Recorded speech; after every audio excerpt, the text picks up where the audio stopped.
Deep in the forests of the north, where the moss breathes and the pines whisper in the wind, live a small folk few humans ever see, the Nisse.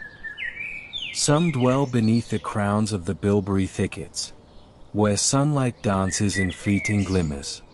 They watch over roots, forgotten paths, and the quiet trails of woodland animals. Others seek the sun, drawn to warmth and the edges of old cottages. They are the keepers of thresholds, silent guardians of homes, making sure firewood stays stacked and keys don't disappear. It's said that each Nisse watches over something. A place, a season, a secret. The winter Nisse, with snow in his beard.